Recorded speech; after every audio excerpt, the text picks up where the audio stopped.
Hey, what's up YouTube? Hopefully everybody's having a great day. In today's video, I'm going to cover how I am preparing for the worst while hoping for the best. We have inflation. We have interest rates that are rising. There are rumors of recession and of course the war that's going on in Ukraine.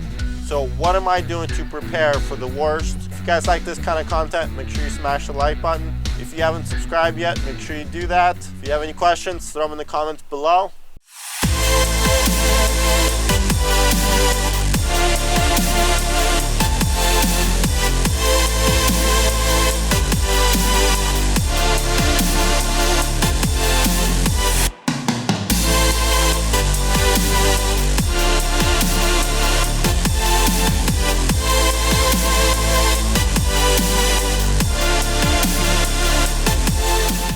Hey, before we jump in, just wanted to share some good news.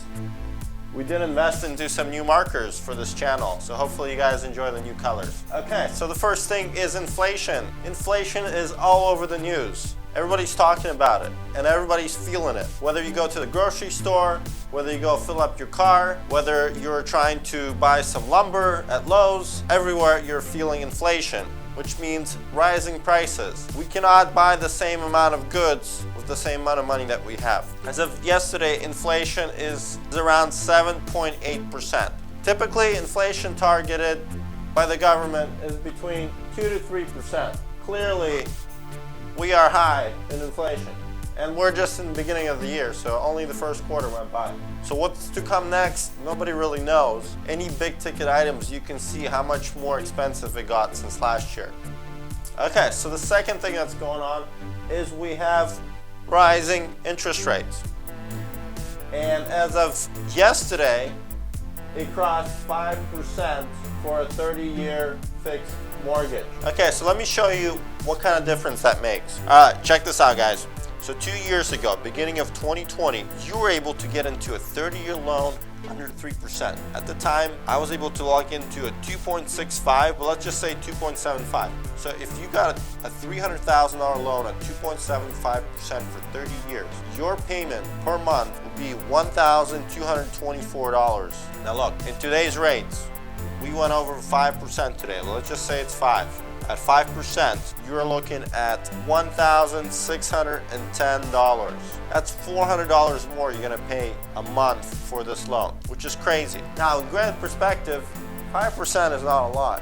I mean, historically, we've seen interest rates as high as 20% in this country back in the 80s. So it's not too bad, but if you're shopping around for a house, you can feel like you're getting a bad deal if you compare with your friend who might have bought a house last year. So the third thing is rumors of recession. Now, if we look historically, every time we have an inflationary period, it's typically followed by a recession. And a recession, all it means is you have a slowdown on economic growth. People have less money. That means there are more layoffs because there's less money being spent. So companies aren't able to afford their employees. Everybody's talking about this recession that's going to be imminent after we have our inflationary period. Now, I don't claim to have a crystal ball. I have no idea what's going to happen, and this is not financial advice. I'm just looking at the patterns in the market. Now, usually, there's always a lot of talk about crashes and everything like that. Everybody's trying to predict the next market crash. I don't think anybody really knows, so I'm not going to pretend like I know. But this is just a fact. It's something that's being talked about, so it's on everybody's mind. And the fourth thing, of course, is the war in Ukraine.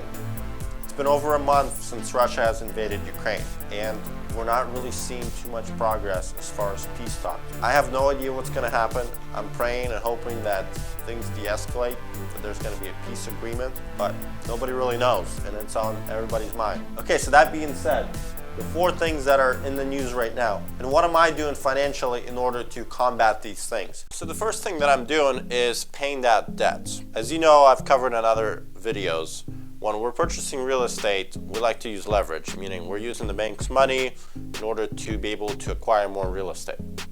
Now, if we're going to go into a recession and we might see a market correction where the housing market might go down 10, 15, or even 20%. Well, if we have very little equity in the houses, and if there's a correction in rents, and we're unable to afford our mortgages anymore, we could actually lose our assets, meaning we don't want to be over leveraged going into a recession. So let's say if we're buying a property that $100,000, typically we would do a 20% down on this property, right? But if we're going to go into a recession and we see a 20% correction, well, this property might be now valued $80,000. So at the time of the purchase, if we only put 20 grand down, well, now if there's a 20% correction, we will have no equity in this property.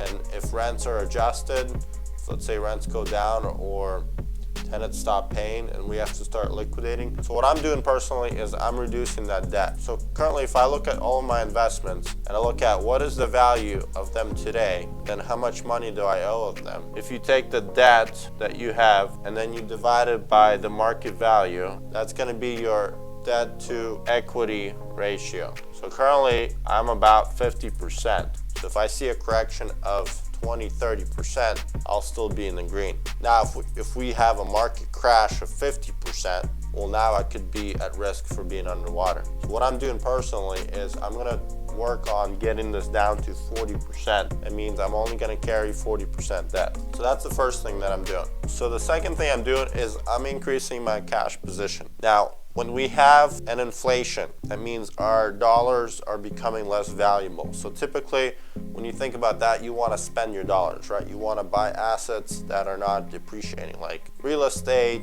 like precious metals. Some people are buying crypto. But the way I'm looking at it also is, if we have a recession that's following very soon after this inflationary period, this is where having cash reserves will allow you to make it through a recession. Meaning when people are going to be struggling to find money to pay their rents, to pay their bills, we want to have enough cash reserves in order to cover our own bills, especially to cover those mortgages that we carry on these investment properties. You want your money to grow as much as possible, right? So currently you'll be hard pressed to find any savings account that will give you anything more than 0.5%. However, there are local credit unions that do give you a much higher percent on having money in your checking account. And I have one that's local to me. They actually pay out 2.5% to keep your money in a checking account. Although this won't help with the inflation that we're seeing that's around 8%, that's a price I'm willing to pay in order to have a cushion. Okay, the third thing that I'm doing is I'm optimizing rents. In the market that we're in right now, rents are really high. And what I'm looking for in this period is, how do I fine-tune my rents? How do I lower my expenses? And how do I make sure that I'm protecting the cash that's coming in? That means I'm having the best tenants in there. That means I'm charging market rate and I'm minimizing my expenses. I'm also using this time with the money that I have in order to invest into my rentals. That means upgrading some of the things that they need. Maybe it's a roof, replacing some windows, and installing an air conditioner at one of the properties. If we are gonna enter a recession market and we're gonna be hard pressed for cash, I won't be scrambling to come up with that money because I've already invested into the properties now and they're in a good sound condition and I won't have any large expenses moving forward. So the fourth thing that I'm doing is I'm becoming more picky. It means I'm trying to get a good deal. I'm not just getting into a deal just to get something. If we see a correction, I could be underwater on this. And I'll tell you what, right now, the prices that I saw 2 months ago are very different today. And I'm not sure which way it's gonna go. If it's gonna keep climbing, I might have to adjust my strategy, but I wanna make sure I'm not rushing into it. I'm trying to build up more of a defense to prepare for whatever's coming next. There are different seasons in business and life. There are seasons to be aggressive, seasons to take more risk. But once you have acquired some assets, you're trying to come up with a defensive game. That way you can retain what you've got already. Okay, so the fifth thing that I'm doing is trying to not stress out. We can only do so much as human beings, and we only have so much in our own control. I have no control over global markets. I have no control over political environments. I have no control over recessions, over depressions, over inflation. I have absolutely zero control over that. Only thing I can do is I can come up with strategies and plans of what will I do if those things happen.